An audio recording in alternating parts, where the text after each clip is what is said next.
Bom, já são 7h09, né? E eu acho que já tem uma quantidade bacana de gente online. Acho que a gente poderia estar dando início, né, às nossas atividades, ao nosso xirê. Eu reitero o que eu vinha dizendo, para quem não estava online no momento, que esse é o ODU, Xirê de Artes Negras 2020, edição Permanecemos Vivas, e é uma atividade de realização do grupo PET Letras UFBA, que é o Programa de Educação Tutorial da Universidade Federal da Bahia, dos cursos de letras. A gente está muito contente em contar com todos os inscritos e com todos os convidados e convidadas, e, portanto, agora eu vou passar a palavra para a nossa mediadora para dar início a essa atividade, que é Kalila das Mercês. Pode falar. Boa noite a todas as pessoas presentes. Vocês estão me escutando bem? Estamos Sim, estamos. sim. Então vamos lá. Eu gostaria de começar nosso papo, né, agradecendo a cada uma de vocês que estão aqui presentes nesta noite de São João, que para a gente, para o nome desse xirê, ele por si só já traz uma simbologia muito forte. E também agradecer especialmente saudar, né, os colegas do PET de Letras, que estão, todas as pessoas do PET de Letras que estão envolvidas, né, no evento Odu Xirê de Artes Negras da UFBA. Agradeço mais uma vez o convite que vocês fizeram, um convite tão afetuoso, cada detalhe, cada cuidado, cada chamada, com muito respeito, com muito carinho, com muita empatia. Então, gostaria de agradecer a vocês e também a oportunidade de dialogar com artistas conterrâneas nordestinas, né, sobre literatura, que é um tema que abarca muitas coisas e, para mim, me toma, né, como uma necessidade. Né? Precisamos, sim, falar sobre literatura, né, sobre literatura do Nordeste. Então, para quem não me conhece, eu sou Kalila das Mercês, eu sou baiana de Birimbau, Conceição do Jacuípe, uma cidade pequena que fica próxima a Salvador e próxima à Feira de Santana. Hoje eu moro em Brasília, né? Eu sou comunicadora, jornalista de formação pela Federal do Recôncavo, sou mestre em estudos literários, hoje também sou pesquisadora do Grupo de Estudos em Literatura Brasileira Contemporânea, da UNB, coordeno o projeto Escritoras Negras e estou concluindo meu doutorado em literatura aqui na UNB, né, na Universidade de Brasília. E antes de apresentar, né, as artistas que participarão da nossa conversa, do xirê, eu queria falar um pouco do título, né? Literatura Marginal e Identidades Nordestinas, que por si só já remete a uma pluralidade imensa, né, de vozes, de construções, de movimentos. E se pensarmos, né, que estamos em constante disputa, que tem a ver com a nossa existência, né, as disputas elas nos colocam o tempo todo nesse lugar, né, de afirmar que nós estamos aqui, que nós existimos. Então aí aparecem, né, dentro dessas diferentes linguagens e gramáticas que a gente tem, e também tecnologias, maneiras que a gente vai fazendo ao longo do tempo para afirmar a nossa existência, né, para afirmar as nossas diferenças, para afirmar também as nossas identidades. Então, isso também se faz através de algumas expressões, né, que ao longo do tempo a gente vai escolhendo para melhor nos definir. Então, a ideia de marginal, né, de literatura marginal, ela aparece, né, para agregar essa diversidade que muitas vezes a ideia enxuta, né, de literatura brasileira, ela não consegue abarcar. Então, quando surge essa expressão literatura marginal, ela por si só já traz outras literaturas, né? Ela traz a ideia de literatura negra, de literatura cartoneira, de literatura nordestina, de literatura de mulheres, de literatura LGBTQIP+, Então, a literatura marginal, ela por si só, agrega muito mais do que muitas vezes a ideia de literatura brasileira que devia nos abarcar consegue, né? Então, assim, é meio paradoxo pensar nisso tudo, porque o que está para a gente como uma ideia que deveria ser ampla aparece com uma metáfora, né? Com um, uma metáfora muitas vezes ligada a um privilégio. E a ideia de literatura marginal, que muitas vezes é tida como menor ou é menosprezada, ela por si só já traz uma ideia de público, né?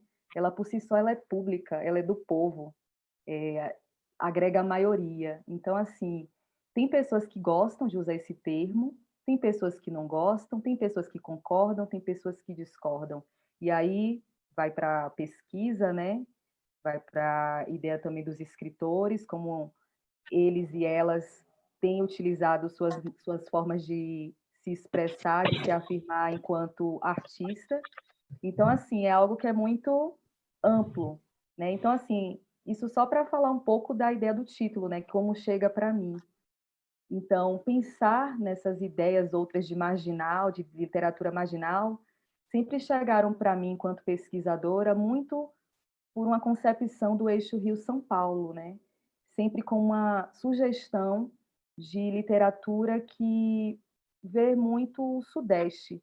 Então, quando vocês trazem, né, como sugestão literatura literatura marginal, imbricada à ideia de identidades nordestinas, eu acho muito interessante porque traz muitos outros elementos, né? Pensar nessas literaturas todas.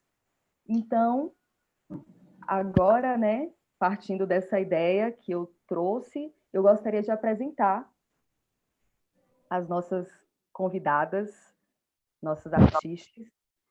Então, eu vou começar falando da Bicha Poética, só um instantinho. Eu vou falar aqui para vocês.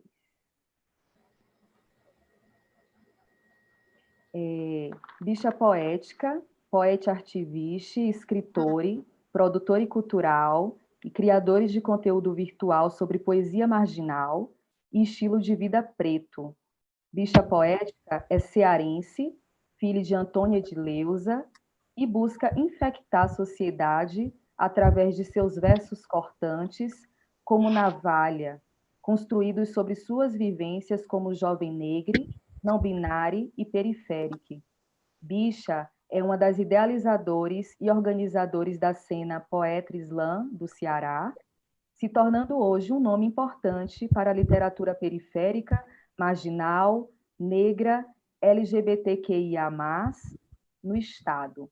Então, queria apresentar a vocês e gostaria de falar para vocês aproveitarem muito do que a Bicha tem para nos trazer hoje. Ela que vai seguir depois para um outro compromisso, mas não nos deixou aqui, né? Então vamos aproveitar cada instante, né, do que ela vai nos dizer, do que ela vai falar sobre ela mesma e também, se possível, nos abraçar com alguma poesia. Então, por favor, Bicha, fique à vontade, seja bem-vinde e é isso. Ai, gente, boa noite para todo mundo, né? Para todas, todos e todas, né, que aqui se encontram. Beijo, Bel, beijo às convidadas, beijo a todo mundo.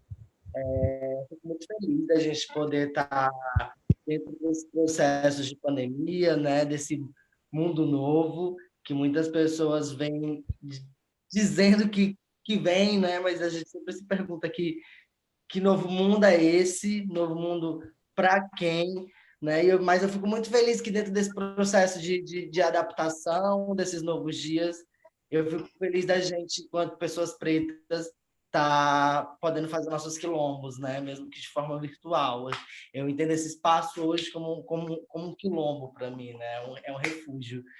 E eu queria primeiramente agradecer o convite a toda a produção, né? Pela organização, pela empatia, né? Infelizmente, eu tive alguns contratempinhos, que infelizmente eu não vou conseguir ficar aqui até o final, também por alguns probleminhas familiares, então, a gente, de vez em quando, a gente, como família, a gente precisa, né, organizar para poder e a gente caminhar da melhor forma, assim. E eu tenho muito nesse processo de ajudar da melhor forma a minha família, ajudando minha mãe, que é uma mulher preta, né? Que ainda é o centro da família e então, eu preservo muito pelo minha preta, que é minha mãe, que toda vez que precisa ali, eu tô dando suporte mesmo nesse período louco, né?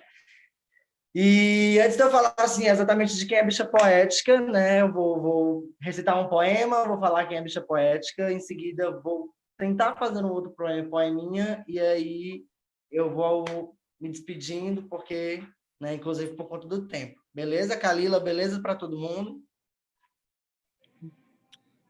Então vamos lá. Prazer, bicha do Ceará, vulgo APH, eu não vim para abrir, eu vim foi para fechar. Fechar o tempo, querida, se não aguenta, pira. Eu sou a bicha lenda melhor que Curupira, mas meu Edi não pira para dar para boy machista que quer ser macho alfa, mas tem a neca bibita. E ainda que eu ande pelo vale da sombra da morte, eu não temerei mal algum. É que 1000 cairão ao meu lado e 10.000 à minha direita, e eu não serei atingida porque meus ancestrais não deixam. É que eu aprendi que no jogo da vida, bicha, não deita. Eu não virei gamer de tabuleiro porque eu já nasci o próprio quebra-cabeça. Eu não vim para tirar o chapéu, eu vim para arrancar a cabeça. Drica Barbosa deu recado, tá ligado? Não esqueça, mana, se adoecer, padeça. Se tiver frio, aqueça. Lembre-se que revolução também é dar um passo para trás e repensar as estratégias, é reformular a tática, é pegar o discurso e colocar ele na prática. É que eu sou bicha poética, eu não sou bicha estática. Eu vim para hackear as práticas e burlar as estatísticas. Eu não tenho religião, mas eu sei muito bem que quem passa na frente é aquele quem guia. Junto com a guia a oração, e no meu peito pulsa o coração, porque assim disse Franzinha, que além de poesia, ela é a pura exaltação. Que a correria da vida causa depressão, muitos querem ação, outros preferem não.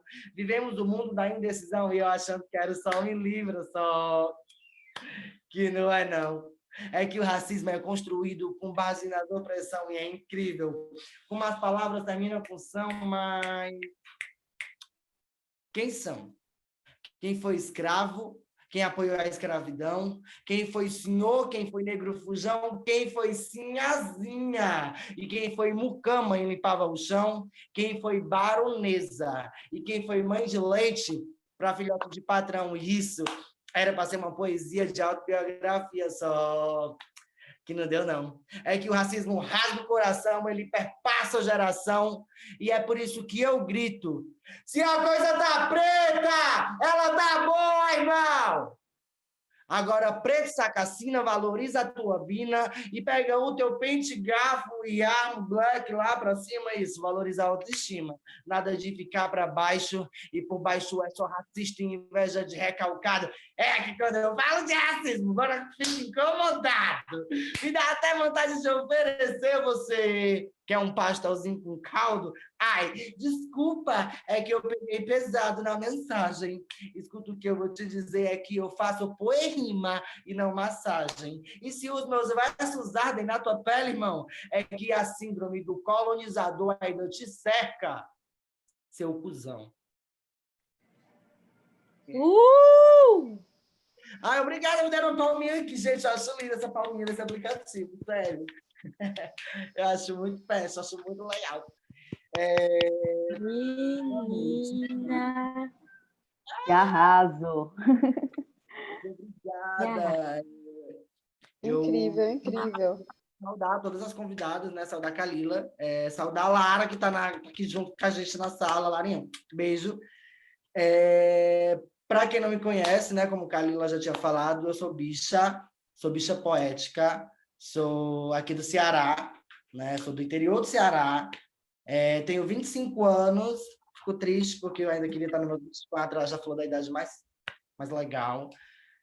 E sou filha de Antônia de Leusa de Souza Silva, me reconheço como artista negra, não binária, e, enfim, tenta infectar a sociedade com os meus versos, através das minhas vivências como uma bicha preta.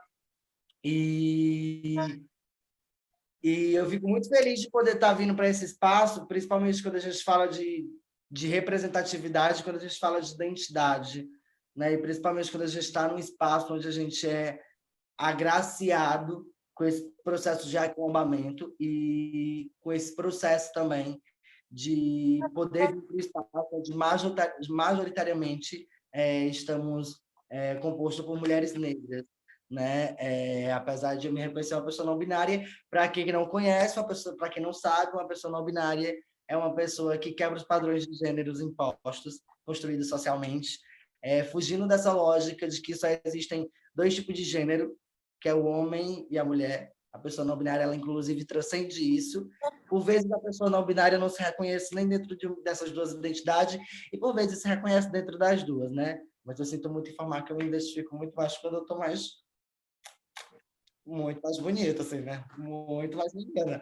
E aí, conheci a poesia marginal, a literatura marginal, justamente quando eu conheço o movimento Slam, né, que é um movimento da poesia oral, e que hoje eu creio que é uma das maiores comunidades de encontros de pessoas negras, e que, graças a Deus, no Nordeste vem tendo uma amplitude muito, muito grande, né? Hoje no Nordeste está tendo uma explosão de slams, né? O que, para a gente, como nordestinos, é muito importante, haja vista que, mesmo que o slam ele seja um processo em uma comunidade que reúne pessoas pretas, ainda são os maiores números de comunidades de slams ainda se encontram no eixo sudeste, ali Rio de Janeiro e São Paulo, né?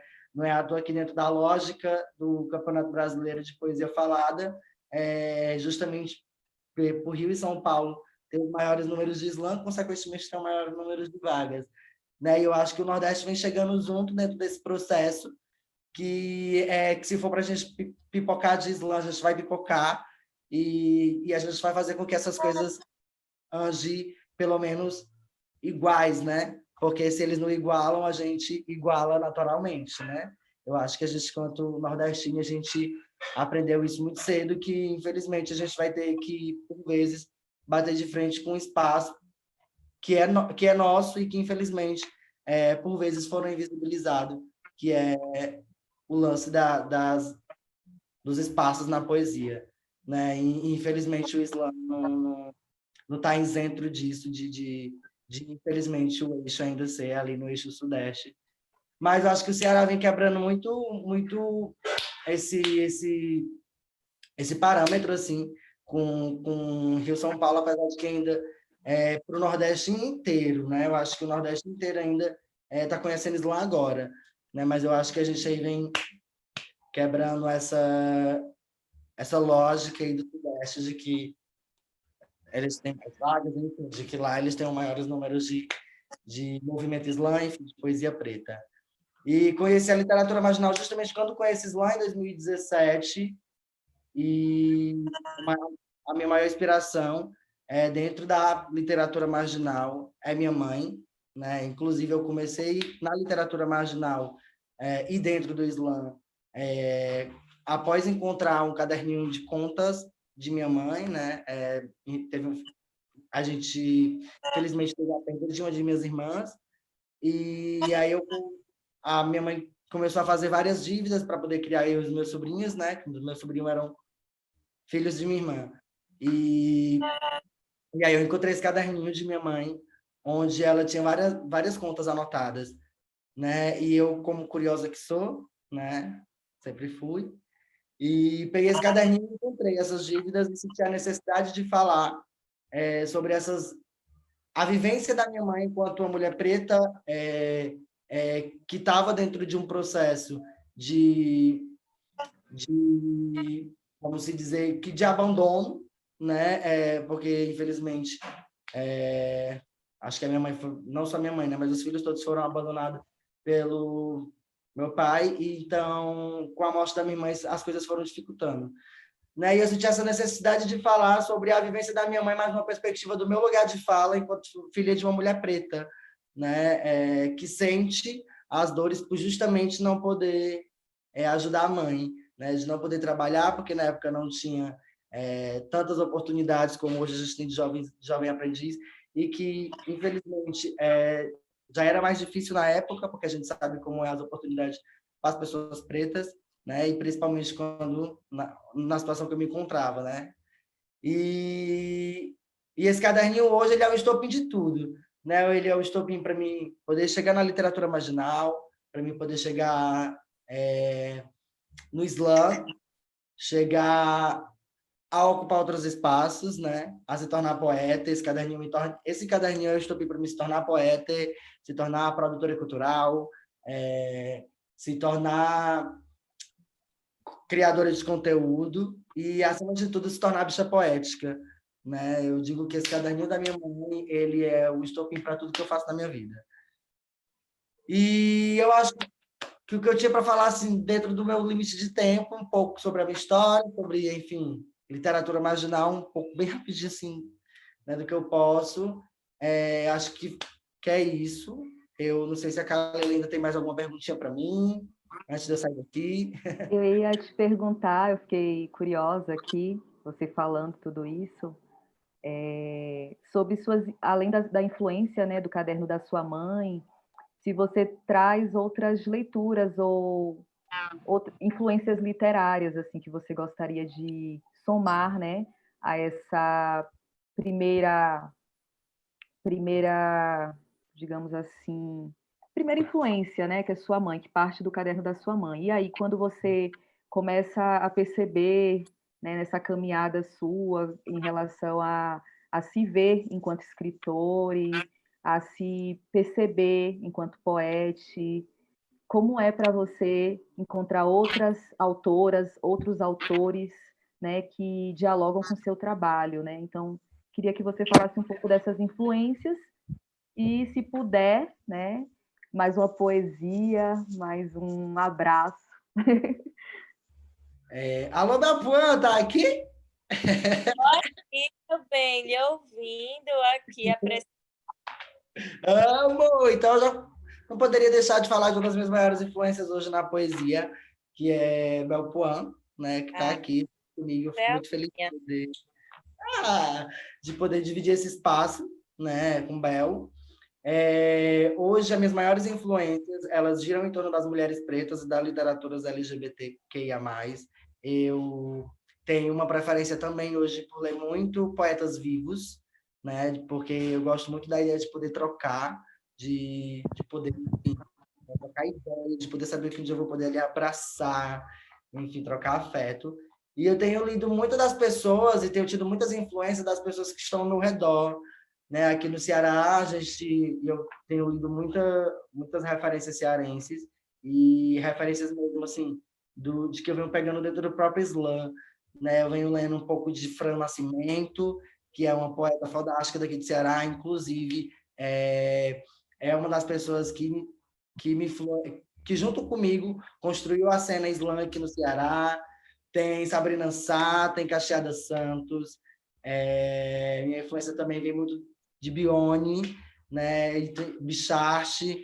Então tenho me influenciado muito nessas literaturas mais aqui da gente, né, e sempre um pouco mais voltado. Eu tenho uma afeição para as escritas das mulheres pretas, né, porque eu acho importante também a gente poder entender o local de partida das outras pessoas, e eu acho que dentro disso fazer com que as nossas pautas se cruzem, enfim, que a gente possa andar de mãos dadas. Então, tenho muitas influências de mulheres pretas e mulheres pretas nordestinas, né? Eu acho que esses nomes que eu citei para vocês são minhas maiores influências no momento, e que eu acho que são, assim, inclusive vale a pena todo mundo que está aqui sair daqui, já correr para o Instagram, correr para o YouTube e conferir o trabalho dessas maravilhosas. Anotem, ó, Belpuan, Fran Nascimento, Cacheada Santos, Sabrina Sá.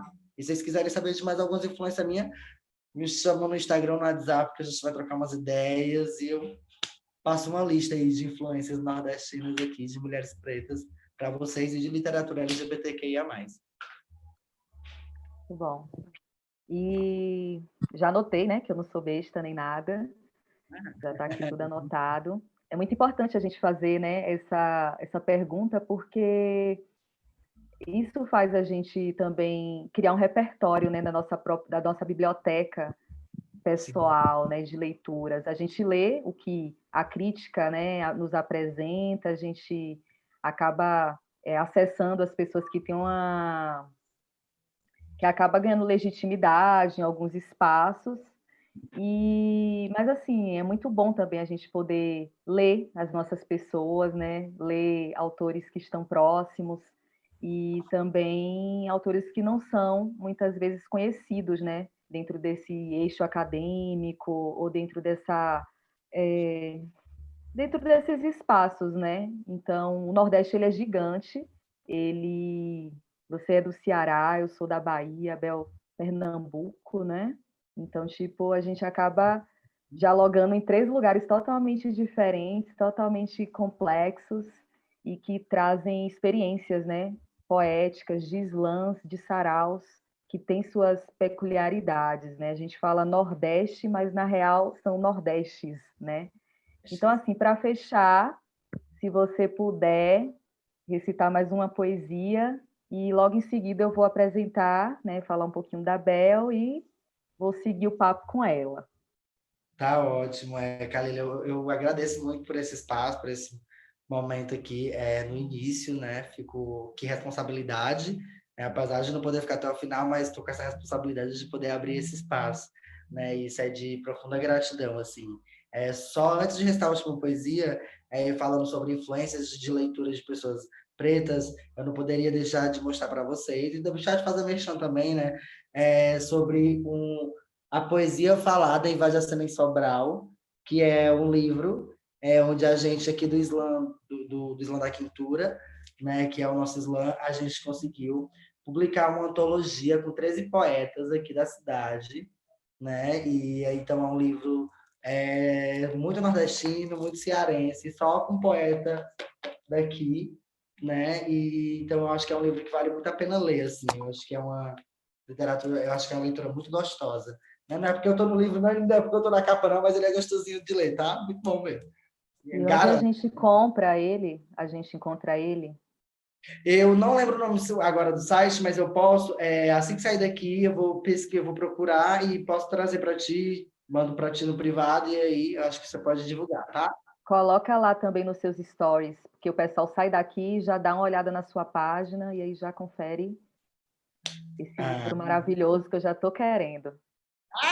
Gosto! Então, galera, já sabe daqui, já sabe, @Bicha Poética no Instagram, no Facebook, no Twitter, canal da Bicha no YouTube, onde eu estou lá produzindo conteúdo, né, justamente para as pessoas LGBTQIA+, negras e periféricas.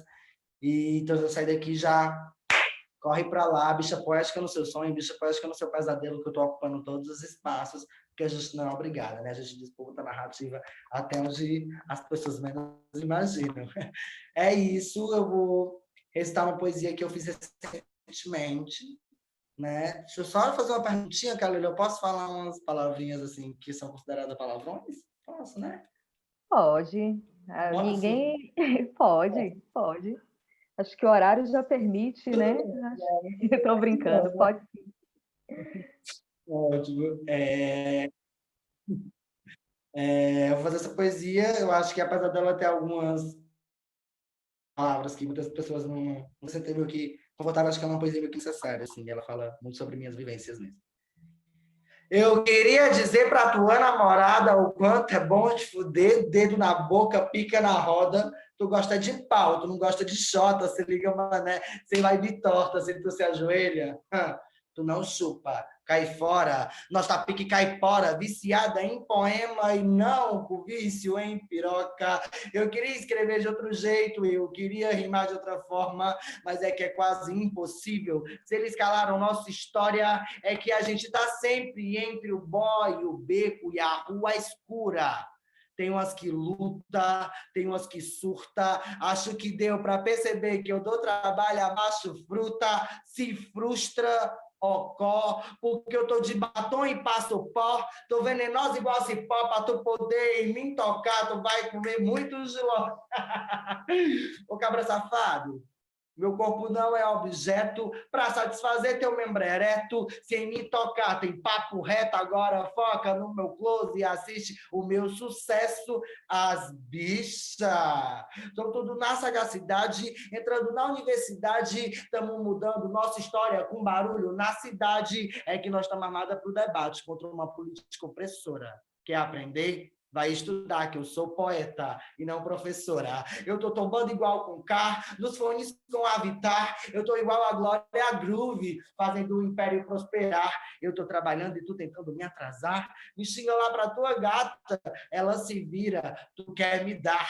Contigo não vai ter carinho, tu só cresceu, mas continua menino. É que não dá pra levar a sério quem pede pra ser putinho. Eu tô tirando as pedras do caminho pra na passarela da potência poder brilhar. Eu tô trabalhando nas referências para poder aniquilar os boyzica que cola na pista, que me distrata e agora é pica. Creo que necessitas um psicoanalista. Mi madre disse que eu sou bicha periga. Arrancando cabeça, um salve padrica, um salve pro Getúlio, que eu tô na larica de uns MC fraco que senta na pica e eu transformei minhas dores em arte, ó, para lucrar a rima. Isso é só foco no corre. Eu tô trabalhada no ouro porque eu vim do cobre, porque assim já dizia a poeta. Quem vê o close não vê o corre. Nossa, muito bom. Ai, gente, Maravilhosa. Sim, maravilhosa. gosto. Que prazer, viu, de ter aqui. Mas eu queria pedir justamente muito obrigada. Ou pode falar, Kalila, desculpa. Perdão. Que prazer te ter aqui. Que bom, viu, te escutar. Dá uma força, assim, dá uma coragem, né? Esses tempos que a gente tem vivido, te escutar, né? Escutar uma poesia tão visceral, tão grito de guerra, literalmente. É muito, muito necessário e me faz... Eu já estou aqui, já estou pronta, sabe? Já estou aqui, né? Nariz em pé e pronta. É isso, essa poesia, ela nos convoca, né? Para esse momento também que a gente, na verdade, nunca deixou de viver, né? E muito bom te escutar. E é isso. Eu fico muito Fica à agradecido. vontade. Fica à vontade. Eu fico muito agradecido de poder participar desse momento, né? Lamento não poder ficar mais, inclusive minha mãezinha, minha madre já está aqui mandando mensagem, né? Vou precisar botar minha máscarazinha para poder ir lá resolver os BO. Mas eu fico muito feliz, né, de poder estar aqui, de poder mostrar para as pessoas que dentro desse período de pandemia, infelizmente a gente não tem poder, infelizmente a gente não tem podido dormir, né, porque nessa ideia de novo mundo é novo mundo para quem, né, o extermínio da juventude negra continua o mesmo, o extermínio da juventude LGBTQIA+ continua o mesmo, então essa ideia de novo mundo, infelizmente para mim eu não compro, né? E eu acho que dentro desse período também de tempos loucos, eu acho que eu tenho feito poesia para mostrar para esse sistema e para essas pessoas que vivem dentro desse processo de oprimir, né, as pessoas, de dizer para elas que se elas me verem de cabeça baixa e se elas verem a gente de cabeça baixa, é porque a gente só se ajoelhou para poder amarrar o cadastro. A gente não se ajoelhou para poder se render. Então, acho que as pessoas precisam entender que esse é apenas o começo do nosso revide. Então, eu só tenho a agradecer pelo espaço, agradecer, enfim, Bel, agradecer todo mundo que está aqui, a equipe, agradecer Lara também, que está, a Kalila, que foi um anjo, né? Então, só tenho a agradecer. Beijão no coração de vocês, axé, que, enfim, os orixás, eu sei vocês da melhor forma, tá? Beijão. O Pet agradece muito, viu, sua participação nesse momento. Foi muito incrível. Muito obrigada mesmo. Obrigada. Obrigado, gente. Muito obrigada, bicha. Beijo. Se Vou conferir no cuida. YouTube, tá? Beijo. Até mais. Até Até mais. mais. Vai em paz. É incrível, né, gente? Essa energia da bicha poética.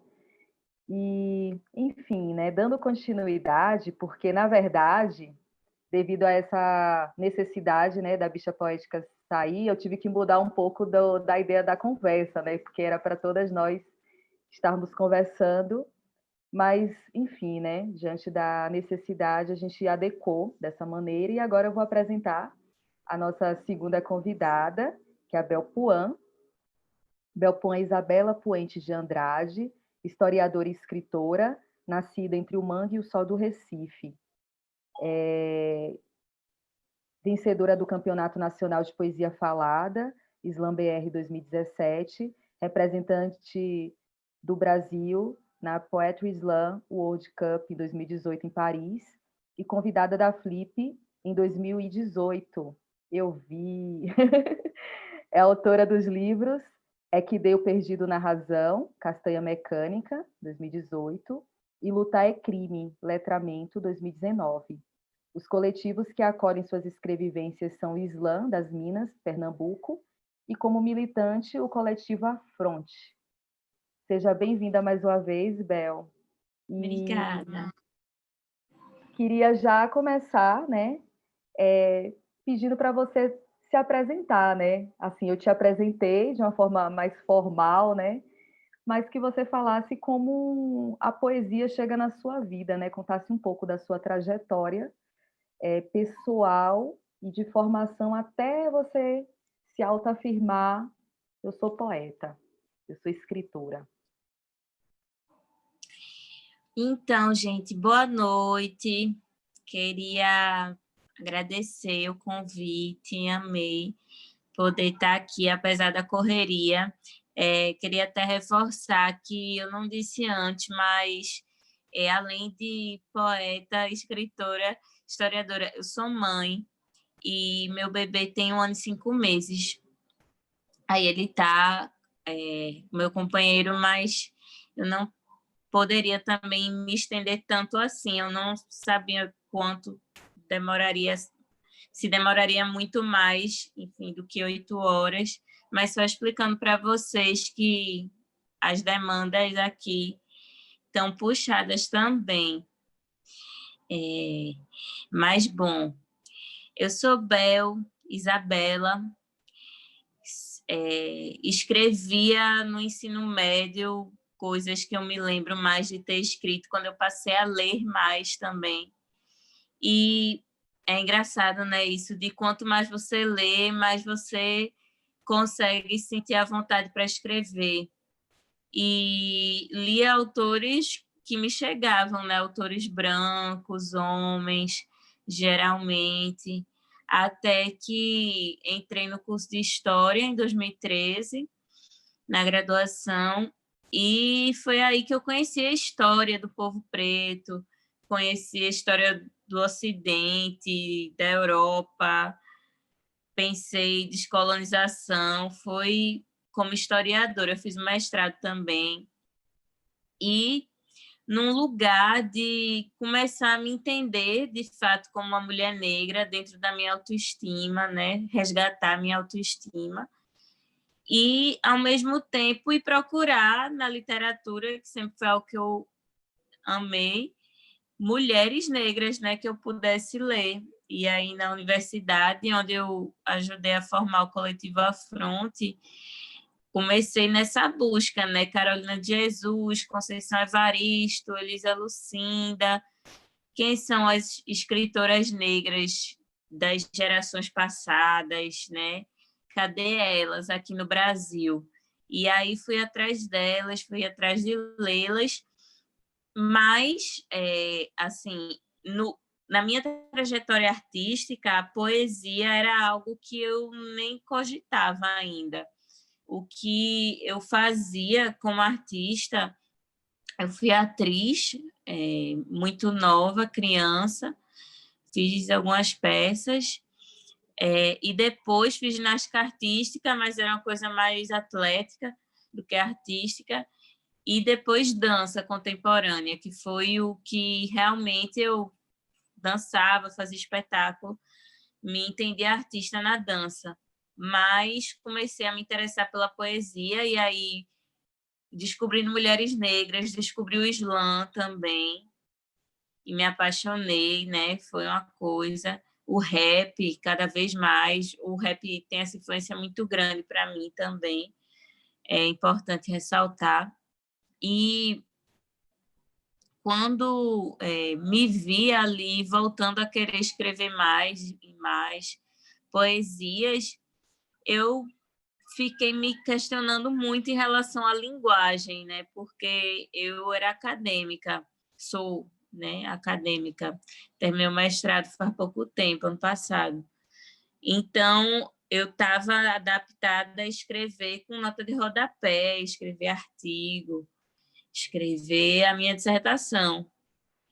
E eu estava num momento, né, de militância, de autodescoberta, de realmente virar do avesso tudo que eu achava que sabia sobre o mundo, sobre a história, né? Virar isso do avesso total. E aí eu me questionava enquanto a linguagem e o acesso que eu podia ter às pessoas com as coisas que eu falava. E comecei a entender o Islã ou a poesia marginal, esses espaços, como um caminho para eu poder falar das coisas que eu via, que eu lia, que eu sentia, de modo que eu pudesse ser entendida pela maioria das pessoas e não só pelos acadêmicos. Foi em 2017 que isso aconteceu, e aí casou com um momento que Patrícia Ana e Amanda Timóteo são duas grandes poetas daqui, de Pernambuco, casou com o momento que elas decidiram criar o Slam das Minas PE, e pronto, participei, e foi tudo muito rápido, assim, para mim também, vinha de esse lugar, né, do teatro, tinha um desprendimento maior para performar, e aconteceu muito rápido as coisas. Em 2017 mesmo, fui para São Paulo, rolou de ganhar o campeonato, e pronto. E aí comecei a ver mesmo a escrita, a poesia como um caminho para viver além da vida acadêmica. Gente, eu vou...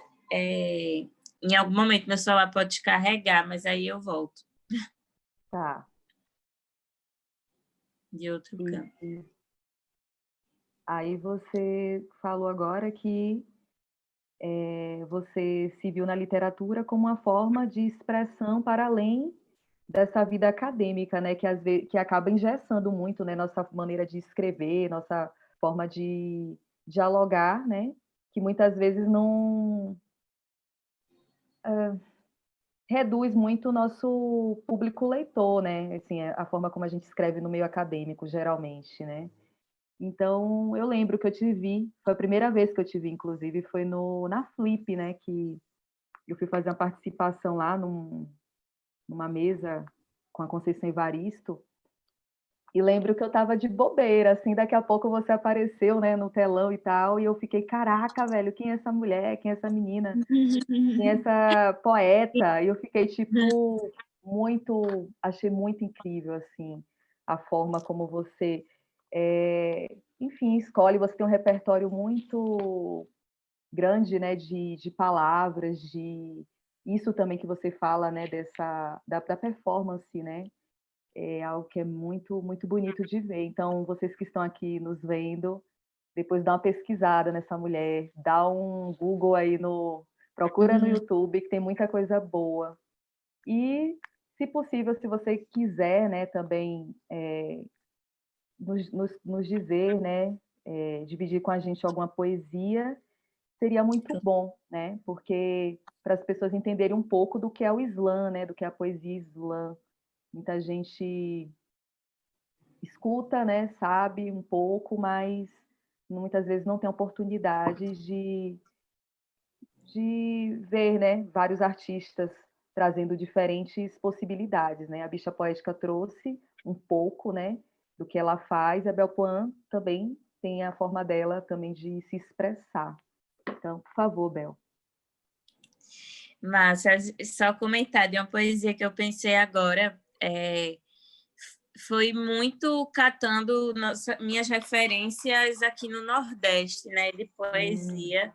Quando eu pensei essa, é uma coisa muito louca, esse lugar da marginalidade, da literatura. Eu acho interessante, porque é um lugar mais democrático mesmo, né, da literatura. A literatura que a gente chama de literatura por si só são os homens brancos, né, assim, mas na literatura marginal, como tu bem disse, Kalila, tá, que estão os outros, né, as mulheres, literatura feminina, literatura negra, né, e eles, enfim, as outras criaturas que não nós, né, pessoas, mulheres, pessoas negras, são seres absolutos da literatura.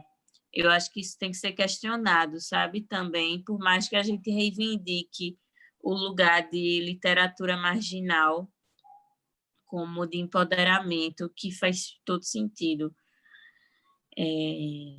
Mas bom. E aí, literatura nordestina, né, também tá no bolo. Já vi mulher cabra da peste, não arregue nem me teste, Belpuan, sou do Nordeste, calor forte, boia fria, eles apoiam ditadura, passam pano pra tortura, mas meu som ninguém censura, sou um flow, vixe Maria, tu tá ligado?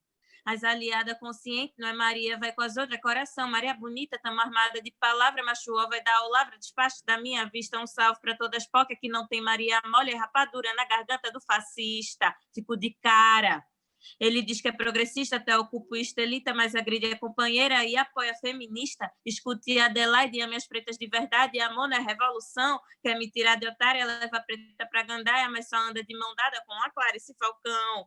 Pega a visão. Respeita todas as mulheres, essa é minha premissa. Os boys pagar de culto só conceitam eles que lutam. Eu corto da minha lista, que é muito negra e nordestina, é hip hop e repentista, Islã das Minas, não dos machistas. Muito bom. Nossa, chega forte. É isso. É isso, você fala, né, dessa questão de que a gente precisa, sim, questionar, né? Eu estava esses dias, assim, indignada, né, porque eu faço uma pesquisa sobre os movimentos de mulheres negras na literatura brasileira contemporânea, né? E aposto, né, que Carolina Maria de Jesus é um dos marcos, né, da nossa literatura contemporânea, né, brasileira. E pensando nisso, né, a gente tem que estar o tempo todo reforçando, batendo na mesma tecla, nos defendendo, como é difícil para a gente nos pautar dentro dessa literatura que tem brasileira, né, em seguida. Então, por isso que eu acho que alguns termos são interessantes, né, para a gente quebrar essa ideia de universal, né, essa ideia esquisita, né, que deixa um abismo muito grande do que seria esse universal, do que seria essa literatura que representa, né, a maioria da população, que deixa confortável essa maioria da população. Então, o Islã, os saraus, né, as nossas formas de expressão, e aí você traz muito a questão do repente, né, que é algo que é nosso, da nossa literatura oral, que está muito imbricado no Nordeste, no sertão também. E, assim, minha mãe é do sertão da Bahia, né, então a gente tem muito essa referência da literatura oral, mas no Recôncavo, meu pai é do Recôncavo, então a gente também tem essa outra frente, então isso faz da gente tão plural, a gente tem tantas identidades, então por que continuarmos pautando uma literatura que se diz brasileira, que se formam cânones, que se formam academias, né, de letras, e que a gente não está lá dentro, né? Que representação do povo é essa se o povo não está lá dentro? Então, quando as pessoas alcunham, né, termos que às vezes faz com que até esses literatos, essas criaturas aí, como você disse, essas figuras aí, esses literatos aí questionam, né? Ah, mas para que afirmar literatura negra? Para que afirmar literatura de mulheres? Tudo é literatura. Aí rola muito essa forma de, mais uma vez, nos silenciar, né? Nos colocar, questionar, falar de qualidade literária, questionar nossa forma de escrever, dizer que uma poesia uma poesia é melhor que a outra, né? Então, assim, tem várias categorias, conceitos, né, de autoras negras, de autores negros, né, que nos faz pensar que na nossa pluralidade. Aí a Conceição Evaristo mesmo, ela traz a ideia de escrevivência, né? É uma categoria conceito. Então, outras escritoras negras vão trazer outras categorias, né? De se colocar no mundo, né? Acho que a Cidinha da Silva traz a ideia de exusilhada, né? Tem outras autoras que também vão trazendo as suas formas de se pensar, né? De se colocar também enquanto escritoras. E é importante cada vez mais a gente se pautar e não e questionar essa questão dos enquadramentos, das caixinhas, né? Sempre pensar que, ok, a gente classifica, a gente categoriza para a gente pensar que não existe universal. Mas dentro dessas categorias, a gente precisa também questionar que não há uma unicidade, né? Eu e a Bel somos mulheres negras que escrevemos, né, escritoras, mas nós somos diferentes. Somos nordestinas, mas somos diferentes. Temos pontes, mas também temos diferenças, né? Então, até nessa questão de trazer o conceito, trazer essas categorias, a gente precisa também ter cuidado para não generalizar, colocar as mulheres negras ou a ideia de literatura marginal ou a ideia de literatura brasileira como se estivéssemos todos de forma uníssona, né? Somos plurais, temos um coro variado, assim, vozes potentes de diversas frequências, em diversos momentos, em diversas sintonias, né? Alguns com mais chão, outros com menos, outros com mais consciência, outros com menos, outros conseguindo, outros lutando. Então, muito nesse sentido, assim, de pensar que as construções das nossas consciências acontecem de formas diferentes. Então, seremos diferentes mesmo. Me alonguei, né? E vocês têm vocês que estão aqui participando, se vocês tiverem alguma questão, por favor, fiquem à vontade para trazer, aproveitem. Como vocês já ouviram, né? A Bel também é uma neném, é menina? É um menino, o É um Jorge. menino, o Jorge, que também, né? Precisa da mãe dele, então vamos aproveitar, né? Que a gente não podemos nos estender muito, então é muito importante que se vocês tiverem alguma pergunta, vocês podem colocar aqui no bate-papo, a pergunta que Vontade. vocês tenham para fazer. E eu queria perguntar a Bel, enquanto vocês escrevem alguma questão, como se dá para você, seus processos de produção, né? Se você é uma escritora que entende, né, sua escrita como laboral mesmo, você tem uma dinâmica de trabalho, porque assim, existem alguns escritores que falam muito disso, todos os dias eu sento e escrevo alguma coisa, né? Outros autores já lidam mais com essa questão de inspiração, mas também de ouvir alguma ideia, anotar ali, depois ir desenvolvendo e lapidando. E uma outra questão que eu queria saber para você é sobre um pouco da sua relação com a cadeia produtiva do livro, né? Como foi para você essa experiência de publicar seus livros, de ter seus livros enfim, né, essa relação que é muito bonita e gostosa de poder produzir um livro e interagir também tanto com o editor como também com outros leitores, né? Então, mais ou menos essas duas questões. Que se... Então, meu celular pode descarregar a qualquer momento, só dizendo.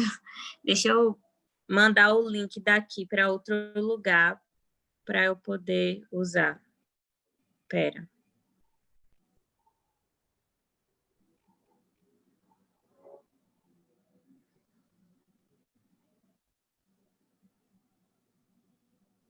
Vocês têm alguma pergunta, pessoal?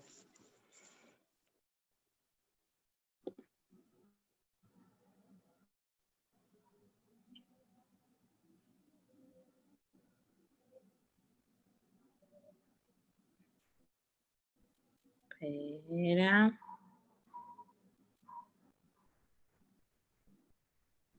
Mas então, vocês estão conseguindo me ouvir? Já posso responder? Pode responder. Então, sobre o meu processo criativo, claro que quando eu estou fazendo um trabalho direcionado, né, contratado, é uma coisa bem direcionada, eu sento para fazer, normal. E tenho momentos, assim, eu tenho momentos, eu estou passando por esse agora, que eu estou anotando mais coisas sem desenvolver tanto ainda, sabe? Anoto várias ideias durante o dia, gosto de anotar palavras, de pensar as palavras, anoto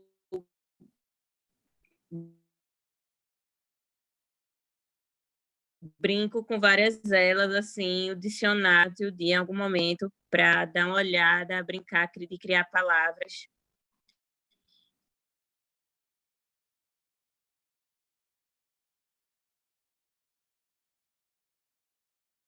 E momentos também que eu escrevo todos os dias, sento para escrever todos os dias, estou com essa dinâmica. Geralmente, na verdade, é assim, quando eu passei a trabalhar com a escrita, passei a ter uma dinâmica de trabalho cotidiana, mas em tempos de pandemia e tal, me permiti parar para ter uma dinâmica mais desacelerada mesmo.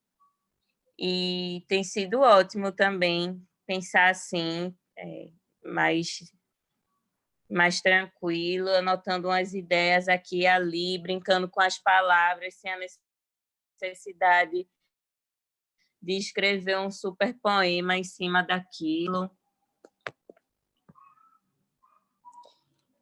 Sabe, de ter que fazer uma poesia, um vídeo imediatamente sobre aquelas coisas que eu estou refletindo. Então, tem sido um processo massa. Também desenho no caderno. Geralmente tenho vários cadernos, assim, além do bloco de notas do celular. Então, tudo que eu posso, né, de possibilidade de ampliar meus horizontes para pensar imagens, eu uso. E sobre o livro, mas, assim, fundamental mesmo, para além da escrita, é leitura, sem dúvida. O melhor exercício é ler. E sobre os livros, o livro é que deu Perdido na Razão, foi meu primeiro livro, eu publiquei com um editor que é muito amigo meu, poeta daqui de Pernambuco, Fred Caju. E foi muito tranquilo, muito ótimo o processo, assim. É um livro de poemas de amor, foi outra tônica, foi ótimo também mostrar, né, que a gente fala de amor também, não só de catástrofe e racismo. E o outro livro foi Lutar é Crime, que outro processo, né, foi com a editora Letramento, uma editora grande. Então, outra dinâmica, né, assim, muito mais impessoal e, bom, diferenciada no sentido também do conteúdo, né? Lutar é Crime tem vários poemas bem combativos, vários poemas de autorreflexão minha. Então, é um livro que eu tenho muito carinho também, mas que teve outro processo de edição e e publicação. Uhum. Assim, esse contato, né, com que tu disse também, além da editora, com os leitores, é muito incrível, porque é outra linguagem, né? Quando é a leitura, a poesia falada, ela chega nos ouvidos, né? Outra ideia. E aí, o momento da leitura é aquele momento íntimo, né, da pessoa com o autor. Então, é um acesso realmente íntimo, né, que eu imagino acontece comigo assim. E muito massa ver que existem outras formas também, tem poesias que a gente escreve pensando em que elas são mais interessantes lidas do que recitadas, às vezes por um jogo de palavras ou de letras que só dá para entender lendo. Quem dita essas coisas? Uhum. Muito massa. Eu fico muito pensando, né, nessa relação, né, do Islã, que ele acaba sendo muito imbricado, né? É uma literatura oral, mas uma literatura que também está ali escrita, mas também tem um pouco da dramaturgia envolvida, tem um pouco da música, da musicalidade, porque se colocar um beat, facilmente dá para cantar, dá para, né, recitar numa outra frequência, numa outra instância, no outro ritmo. E é muito fantástico como a poesia ela é capaz de unir, né, diversas linguagens e ganhar essa força, né? E, enfim, queria te pedir para recitar uma outra poesia e eu acho que nossos ouvintes aqui, a galera que está aqui assistindo, acho que não tem nenhuma pergunta. Ah, chegou. Chegou uma pergunta que eu já ia.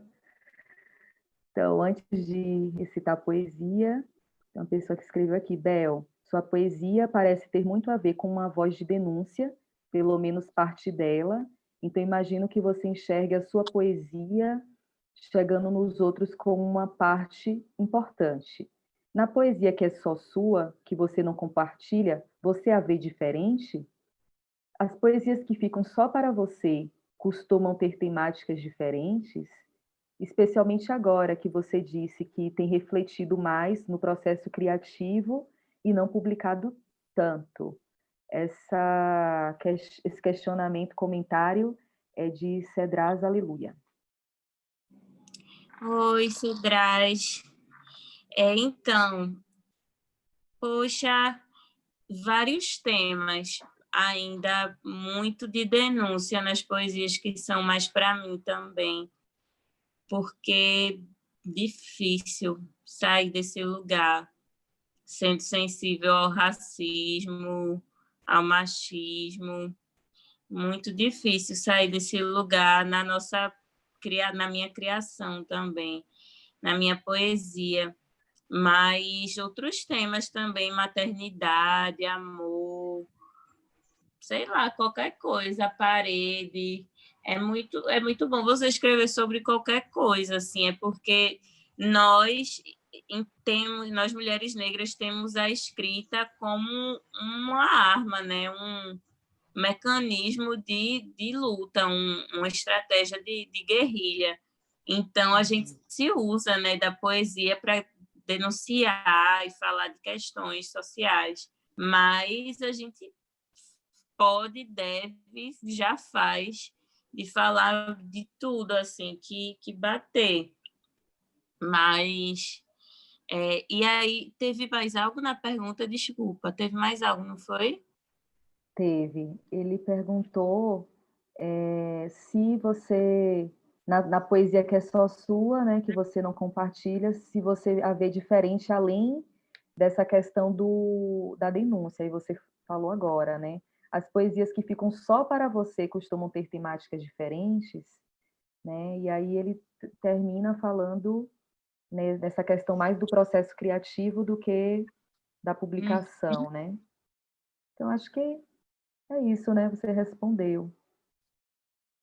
Eu ia te perguntar, que me veio também, como é a experiência para você, né, em estar em grandes eventos literários, né, porque você participou, né, você viajou, né, para, enfim, disputar, né, em vários lugares diferentes, com pessoas, né, de culturas diferentes. E como é para você essa experiência, né, de estar, né, nesses espaços competitivos? Se, enfim, eu quero ouvir, né? Depois eu posso complementar. E nesses outros espaços de grandes eventos, tipo a Flip, né? Que é um grande evento, um grande, é, é totalmente diferente, né? No Rio de Janeiro, enfim, um espaço também cheio de contradições, mas como é para Cheio. você estar nesses espaços, né? De acadêmicos e também culturais, esses grandes eventos acadêmicos e culturais.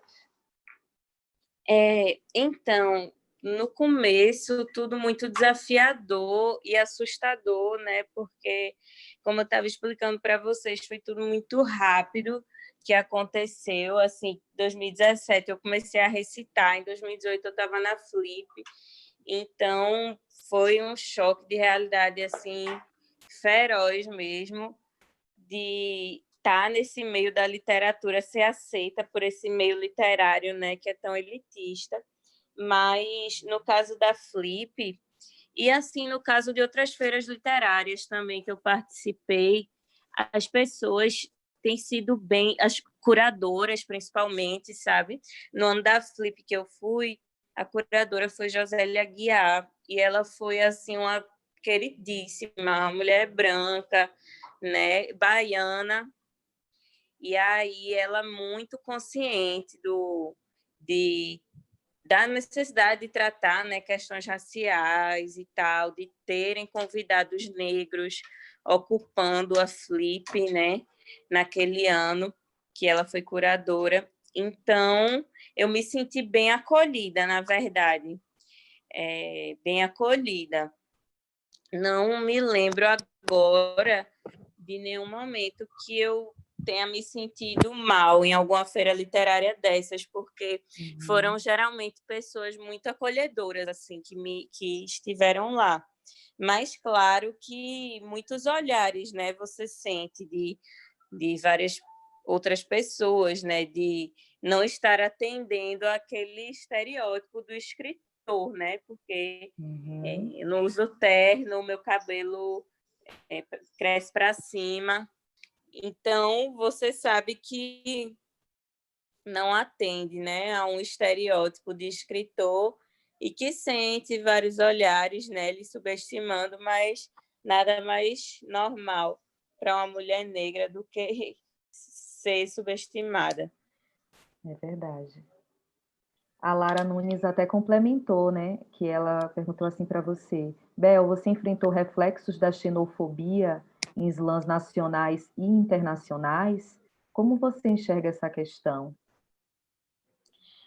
A boa pergunta. A experiência no slam internacional foi... Pronto, foi uma ótima pergunta, porque essa foi uma experiência complicada.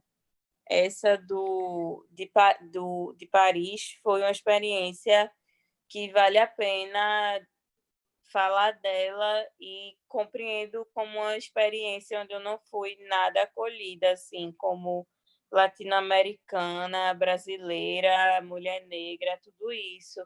O apresentador do Internacional é um parisiense, um cara muito estúpido, assim, isso é consenso entre todos os países que participam da competição. Tanto é que no meu ano, várias pessoas, vários países boicotaram a competição por causa desse cara. A Espanha não foi, o México boicotou, a Eslováquia, vários países assim não foram por causa desse, Estados Unidos, por causa desse cara. E era bem complicado, assim, a mim diretamente não me lembro de nenhum comentário absurdo, mas tipo a poeta do Japão ela era bem tímida e tinha um sushi perto do lugar da competição, estava todo mundo, e aí esse apresentador, Pilot, o nome dele, ele ficou constrangendo ela para fazer uma performance, porque a gente estava na frente de um sushi, e ela é japonesa, tipo, se tivesse uma feijoada, um restaurante de feijoada, ele ia fazer isso comigo, eu acho, sabe? Uhum. Bom, muito delicado. O Islã em Paris é pago, né? Aí é outra dinâmica, né? Porque um Islã que é pago, quem é que pode pagar para entrar no Islã, né? O público é branco e idoso, no geral. É muito estranho, assim. E bem pouco acessível. E sobre acolhimento, comparado ao Islã daqui de São Paulo, nossa, no Islã de São Paulo, a gente foi recebido com maior carinho, recebeu uma grana para se virar lá. Ficou num hotel 5 estrelas, porque em parceria com o Sesc e tal, que existe. E no de Paris, não teve um terço disso. Cheguei ao relento, sem ninguém para buscar, para avisar nada, né? E o lugar que a gente ia ficar era um, e depois era outro, e um lugar também super longe da competição. Muito doida essa experiência, e ótimo no sentido de quebrar vários parâmetros, né? De, ai meu Deus, a competição em Paris deve ser muito melhor. Uhum. E não, de jeito nenhum. Eu te entendo completamente. Essa questão de ter um mediador, né, que não... Nossa, eu também já passei por uma experiência do mediador, né, um homem estrangeiro, nem olhar na minha cara, assim, apresentar todas as outras pessoas presentes e ele ficar de costas mesmo, assim, me apresentando e nem falar, olha, é essa daqui que eu estou falando, né?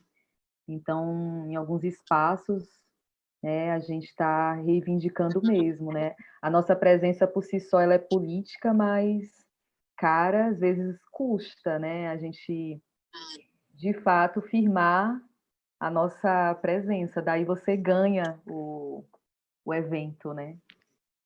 Aí ele tem que olhar para você, né? E ele tem que, ok, é você que ganhou, né? Então, tipo, são esses choques, né? De que a gente às vezes, enfim, proporciona, né? Pessoas como esta a vivenciarem, né? Elas entenderem que nós somos pessoas, que temos nossas humanidades, que estamos questionando nossas humanidades, e é isso, né? Muito. Nossa, é trabalho o tempo todo, né? A gente não tem tempo para relaxar, para muitas vezes curtir, né? E é um tempo todo a gente disputando atenção, né? Algo que é tão, enfim, é importante você trazer isso porque também tira um pouco, né, dessa, mais uma vez, né, desse mito, né, da Europa, né, que muitas vezes as pessoas criam como esse lugar que vai abraçar a gente, que vai olhar para a gente. E, enfim, tem pessoas que conseguem ter essa experiência, né, acolhedora e tal, mas para mulheres negras que viajam muitas vezes sozinhas também, é um outro movimento, né? Você falou a sua experiência, a minha também não foi uma experiência muito acolhedora, né? Enfim. Algum de vocês tem mais alguma pergunta, gente? Aproveitem. Eu Se teria uma tiver, pergunta mais por específica, favor. mais de um tema que ela já falou. Não sei se ela voltaria, mas para entender melhor como ela sente, né, esse cenário de publicação no Nordeste, como é que ela sente essas dificuldades, facilidades desse campo mais especificamente, como é publicar sendo nordestina e publicar no Nordeste, assim. Poxa, publicar no Nordeste realmente é como fazer todas as outras coisas no Nordeste. Existe um eixo que não é o Nordeste e que vai, de alguma forma, ganhar mais com isso. Por exemplo, a Letramento, ela é mineira e publicou eu que sou nordestina. Sabe? Mas, por exemplo, a Castanha Mecânica, que é uma editora nordestina, lá de Pernambuco, é uma editora independente, é muito corre, né? Não é uma editora Leia da vida. Então, esse lugar de publicação no Nordeste, eu acho que ele tem crescido na cena independente, principalmente, e que a tendência, eu vejo mais o crescimento da publicação independente do que a tentativa de entrar no grande mercado, e como uma resistência mesmo. Eu tenho esse meu amigo, que é o Fred Caju, da Castanha Mecânica, ele hoje vive da publicação, da editora dele, né, independente. Então, acho que pode ser que esteja se mostrando esse caminho para a publicação no Nordeste, de editoras independentes crescendo. Não sei, porque as grandes editoras mesmo não estão aqui. Já tive papos assim sinistros com pessoas, porque já publiquei antologias também em outros lugares, assim, de outras editoras maiores e tal. Já troquei com uma pessoa que trabalhou na Leia, que eu acabei de citar como exemplo, e que ela disse que a editora-chefe falou para ela que era muito melhor vender qualquer youtuber, um livro de qualquer youtuber, do que do melhor escritor do Brasil, porque qualquer youtuber vendia mais do que o melhor escritor. Então, tipo, é assim que o mercado editorial pensa mesmo. Desanimador, né? Muito desanimador. Essa cadeia produtiva do livro, né, ainda está ainda muito voltada mesmo no Sudeste, assim, né, o monopólio. Tem até uma pesquisa da UNB, né, do grupo de pesquisa que eu faço parte do autor, né, o perfil do autor brasileiro na literatura contemporânea. Então, enfim, aquilo que a gente sabe, o kit, né, homem branco, heterossexual, grandes cidades, né, e ricos, né, classe alta. Então, e engraçado que a maioria desses livros, né, que são publicados em grandes editoras, eles ainda trazem um assunto similar, né? Eles ainda apresentam, tipo, a temática é muito parecida. Aí hoje a gente vai investigar quantos livros vocês não têm em casa em que o personagem principal é um homem branco, jornalista, que está começando a vida em uma grande metrópole. Se for listar, realmente, né, essa pesquisa ela é bem grande, ela tem dados mais específicos, e aí vocês podem depois olhar no site do Gelbic, né, gelbic.com, que é um site desse grupo de pesquisa da UNB, e ele é bem... ela mostra assim, um retrato da nossa sociedade, como nossa sociedade ela é representada através dos livros que essas grandes editoras publicam. Então, quem é que é escutado, né? Quem é que aparece nos jornais? Quem é que, enfim, vendem, né, esses livros que estão vendendo? Mesmo youtubers, né? Esse youtuber que vende também tem uma cor, né? Tem uma identidade que a gente também já sabe, né? Que pode estar num dessas cinco possibilidades. Então, é muito interessante e assustador ao mesmo tempo, porque dentro dessa mesma pesquisa, as mulheres negras, elas aparecem 6 vezes enquanto personagens, né?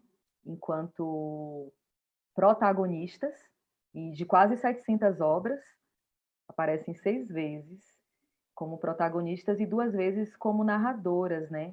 Isso nessa pesquisa que tem uma especificidade, né, de pensar em grandes editoras, né, e em um período de tempo que vai até 2000, eu não tenho certeza, então depois vocês olham lá, mas vai até 2016, se eu não estou enganada, mas até os anos 2000, enfim. Então faz um recorte temporal, aproximadamente 700 obras, e aí a gente está tipo né, representada ali.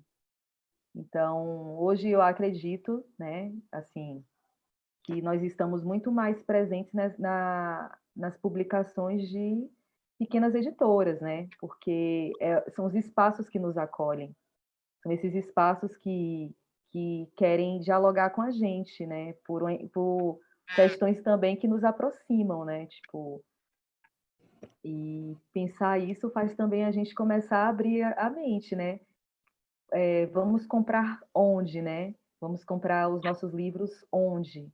Vamos continuar, né, dando clique naqueles grandes sites? Ou a gente vai fazer também um movimento de valorizar e impulsionar as pequenas editoras? Porque se a gente não fizer esse movimento a partir de cada um de nós, a gente não vai mudar muito, porque eles vão continuar vendendo, né? Vão continuar vendendo os grandes nomes. Então é muito importante que a gente também faça esses movimentos que nós que estamos dentro da academia, a gente faça esse movimento também de citar as pequenas editoras, de colocar elas dentro das nossas referências bibliográficas, de trazer essas autoras para dentro das nossas referências bibliográficas, porque aí a gente começa a fazer um movimento de mudar o jogo, né? Aí o mesmo grupo de pesquisa também, ele fez uma análise dos estudos que a gente tem feito, né? E publicado nas revistas A1, A2, nessas revistas que tem essa pontuação maior, esse qualis, né? Tão super estimado. E a gente continua também focando nesses mesmos 5 características, nessas 5 características. A gente continua estudando homens brancos, citando nas nossas referências como para legitimar, né, esses textos, pensadores homens brancos, muitas vezes europeus, quase a maioria das vezes europeus. Então a gente às vezes até traz um corpus negro, né? Mas a gente continua legitimando e colocando na maioria das nossas referências bibliográficas livros de grandes editoras, autores, a maioria autores europeus, brancos, então a gente acaba não mudando muito a lógica total do sistema, a gente acaba fazendo uma mescla, né? E alguns pesquisadores, algumas pesquisadoras vão chamar isso de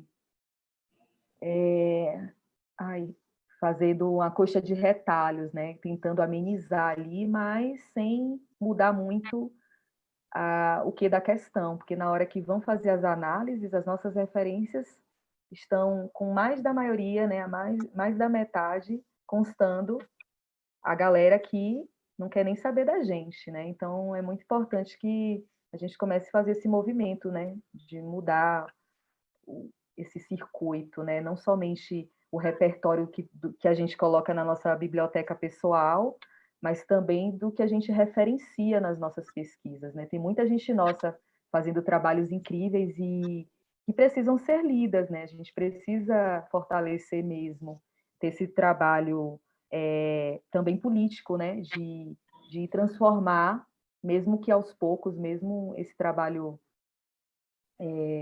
questionador e de formiga, né?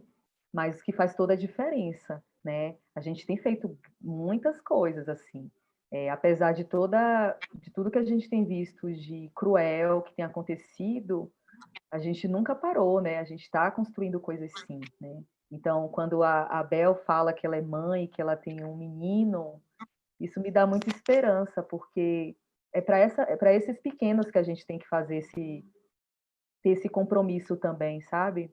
É para daqui a 20, 30 anos eles, né, encontrarem talvez uma sociedade mais, pelo menos, mais consciente.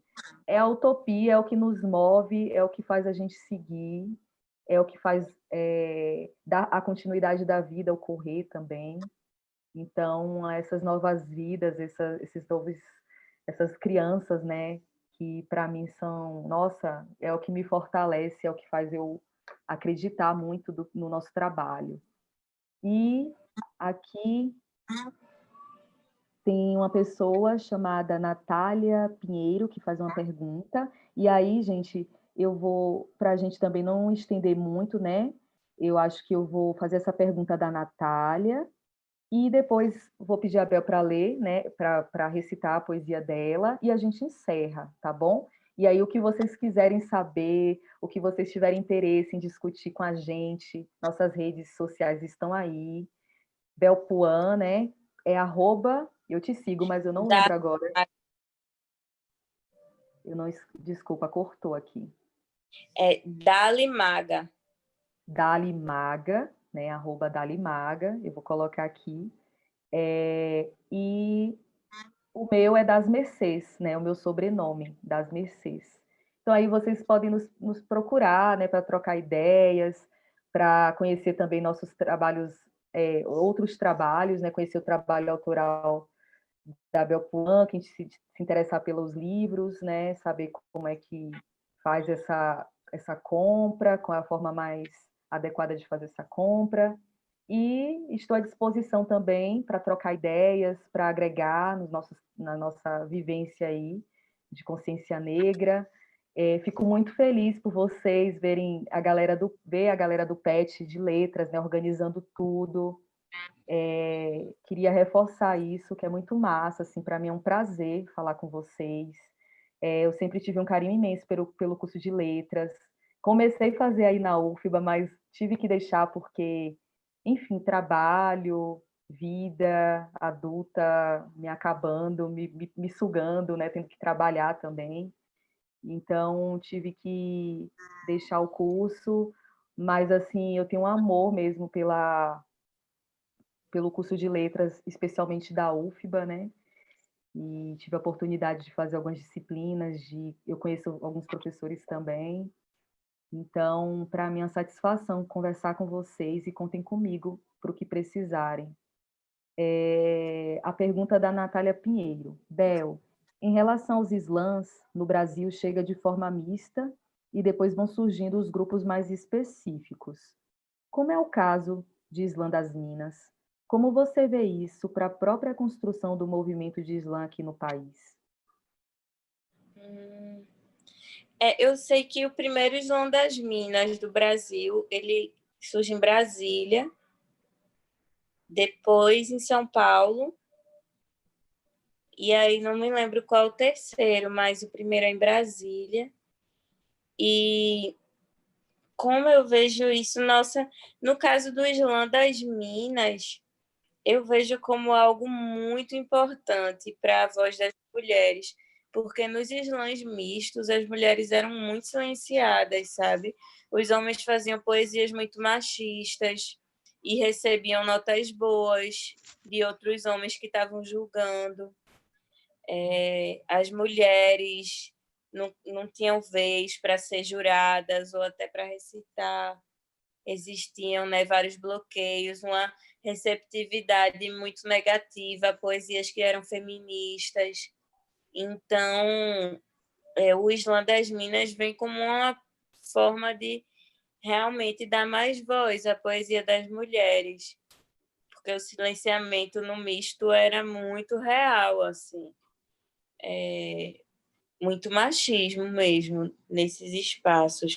O hip hop é um movimento que ele é bem machista, né, na sua origem, e que carrega vários estereótipos do patriarcado muito contraditórios e difíceis.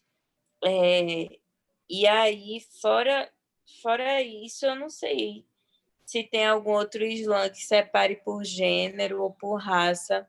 De resto, existem slams bem diversos, assim, né? No sentido de slams que você só pode falar poesias de haikai, poesias curtinhas, né? Slams onde o tema é só amor, só pode ser poesia de amor. Então, os slams, eles acabaram se transformando, né, se transmutando, e acho ótimo que a literatura seja feita através do Islã, na sua multiplicidade mesmo. Mas é isso, eu acho que... Não sei se eu respondi tua pergunta, mas é assim que eu vejo a cena. O Islã das Minas surgindo como lugar da voz e os slams de temas diversos como modo de diversificar o lugar de denúncia, que é fundamental, mas também é desgastante, né?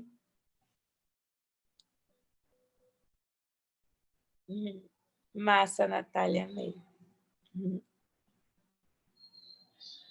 Pronto, e eu acho que a gente pode encerrar com a sua poesia e te agradeço muito pela essa troca. Para mim foi um prazer poder conversar com você, né? Mesmo com a distância física, a gente consegue se acalentar, né, de ideias, de possibilidades, percebendo que nós não estamos sozinhas e é muito bom mesmo, assim, como nordestina, te ter como uma referência, ver que outras meninas têm você como referência também, para a escrita, né, ao te ver, né, também, né, pensam em você como uma referência, né, porque há muito tempo nossos rostos não estavam em espaços, né, de disputa, em espaços de legitimidade, e a poesia sendo esse espaço hoje, que é algo que nunca passou pela minha cabeça, né, que pudesse ser, exatamente por essa distância, esse distanciamento que nos colocaram, é algo que é mesmo surpreendente. E eu queria muito agradecer a você, dizer que seu trabalho é incrível, incrível. Como nordestina, eu tenho um...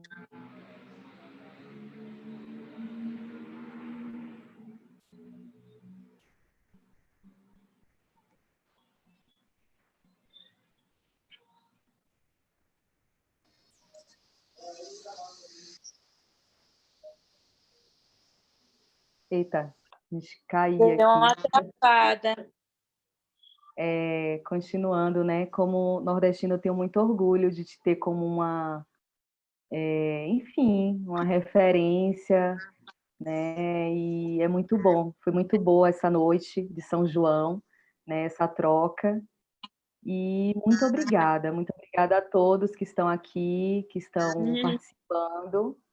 E simbora, né? Vamos ir em frente, né? Tá rolando pandemia, tá rolando um monte de coisa que já rola, né? Com o nosso povo, com a nossa gente, mas vamos seguir acreditando no futuro, porque não dá para desacreditar. Enquanto nós podemos gerar, né? Enquanto nós podemos escrever, enquanto nós pudermos estar aqui mesmo, né? Para construir e modificar para as nossas gerações que estão chegando. Eu acho que a gente não pode perder a força, a esperança, a gente não pode perder nosso brilho, porque é um brilho que é nato, né? Eu acho que, enfim, está muito nessa luta contra o racismo é importante, cada vez mais, mas também a gente poder focar nas nossas vidas, né? No que para a gente também é especial, né? Poder viver o amor, poder viver nossas famílias, poder respirar, né? Dentro das nossas casas, poder dormir. Então, a bicha poética, né? Esteve aqui com a gente e essa emergência dela me fez muito pensar como para a gente, né? A nossa vida são muitas outras coisas, né? Essa ideia mesmo de estarmos em quarentena, né? Quarentena para quem, né? Então a gente poder pensar nessas questões, refletir, mas também reforçar a nossa existência, acreditar na nossa existência, nos nutrir das nossas existências através das artes, através da nossa literatura, das outras culturas, das nossas outras formas de expressão, na música, enfim. Então, deixar essa mensagem para vocês, para quando a gente estiver meio desanimado, ler.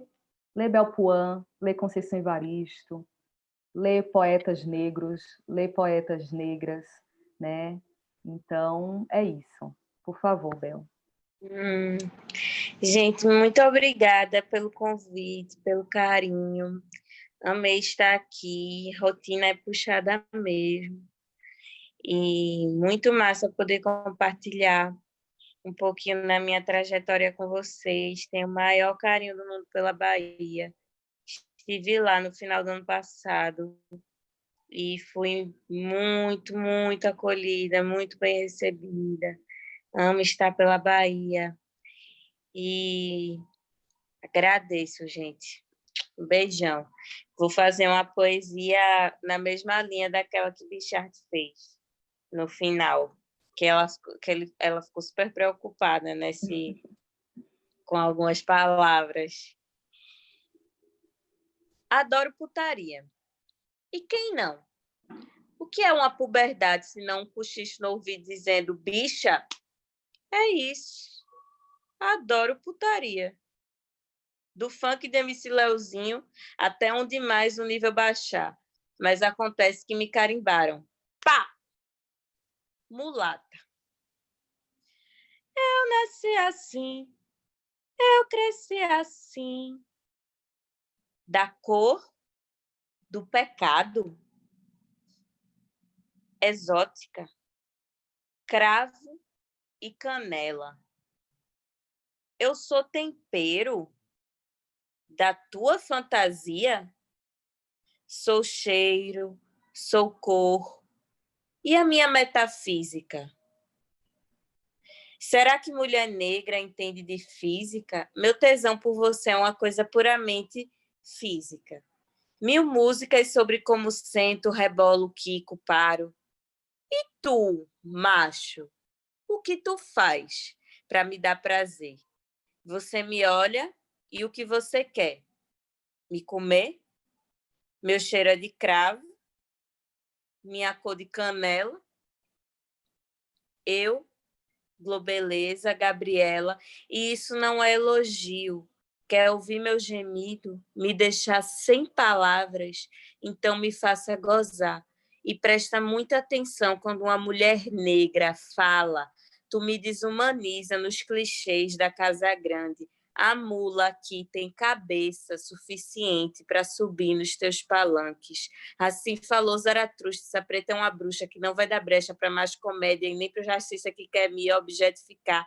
Montesquieu dividiu entre quem os poderes seu preta tem tanto que me empoderar, ou bando de playboy que não aguenta uma sentada. Tá chocado? Tá chocada? Peraí, que o babado só começou. A minha sexualidade me pertence, assim como a força de trabalho pertence ao trabalhador. É que me tornei mãe, o bagulho só piorou. Não romantiza a maternidade, não romantiza o patriarcado. Desculpa aí se pareceu que quero você como namorado. Quero é ser respeitada e vista na minha inteireza de mulher pensante que ama a safadeza. Aqui tem livros e livros, história oral, e para fazer oral, amigo, vê se esquece um pouco teus conceitos. Se branca é para casar, mulata só para foder, se não entende de amor, pelo menos sai do pornô e aprende a foder direito. Eita! Muito bom! Obrigada. Gente, Obrigada. cheiro grande para vocês todos. Cheguem junto. Se quiser trocar ideia, tô por ali, Dali Maga no Instagram, viu? Beijinho. Vamos colar na Bahia de novo. Gente, muito obrigada. O Pet agradece muito. Foi muito incrível esse encontro, muito incrível mesmo. Obrigada pela participação de vocês, pelas contribuições, muita energia, muito bom mesmo. Muito obrigada. Obrigada, Obrigada gente. Até também. mais. Obrigada por quem Beijo, ficou até beijo. agora também. Ai. Muito obrigada. Boa noite. Boa Tchau, tchau. noite.